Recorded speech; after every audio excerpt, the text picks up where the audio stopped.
My name is Richard Dietz, and I'm one of your judges on the North Carolina Court of Appeals, and I'm running for seat 3 on the North Carolina Supreme Court. So that's an open seat. There's a Democrat Justice, Robin Hudson, who's retiring, and the seat is open, and I'm running for that. So I'm planning to take a step up from the Court of Appeals and join our state's highest court. And let me just say thank you, all of you, for watching this video. So I'm a Court of Appeals judge, and as you can tell by the name Court of Appeals, what we do at the Court of Appeals is a lot of appeals.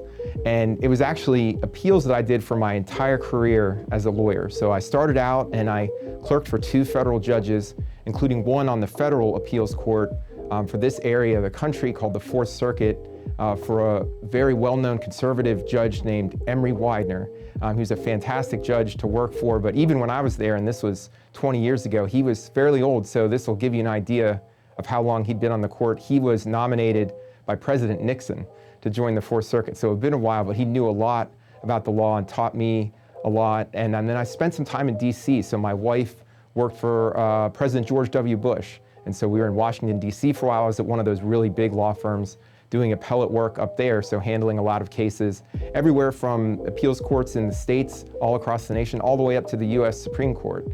And then I got to return back to North Carolina, to my home of Winston-Salem, and I joined a law firm there and had a great career still handling appeals all over the country. And then in 2014, there was a vacancy, an opening on the Court of Appeals, and Governor Pat McCrory needed to choose someone to appoint to the court and then run for election.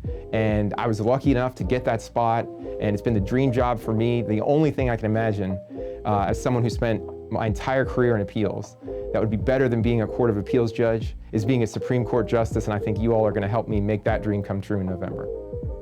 You know, there's a lot of really important stuff in the Constitution. I mean, just think about all the limits on government that are in there. Think of all these important protections in the Bill of Rights. And so how do you choose just one? But for me, I think it's easy.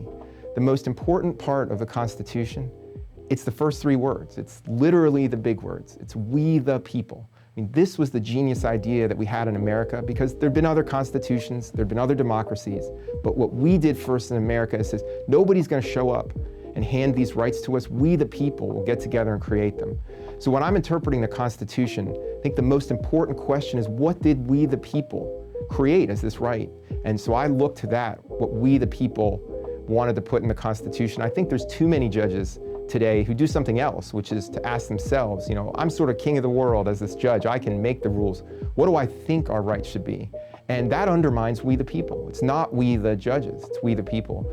And another thing that I do is I apply what is often called law and economics. So many of the Court of Appeals judges joke about me that I'm the law and economics judge, but what that really just means is I understand the legal system. It imposes a lot of costs and burdens on society, and what we should try to do with the law is to help create a system where people can resolve their disputes peacefully, and that we don't impose all of these unnecessary costs. So I want to help people find ways to get those issues resolved in the justice system, you know, without breaking the bank, to find ways to make it more cost-effective, use technology. And I think that's something that as a Supreme Court justice, I can really bring to our state, is ideas of how to innovate, make this court system, you know, not this giant labyrinth that you have to navigate, but a much easier system where people can say, I've got a legal problem, let me go to the court and fix it.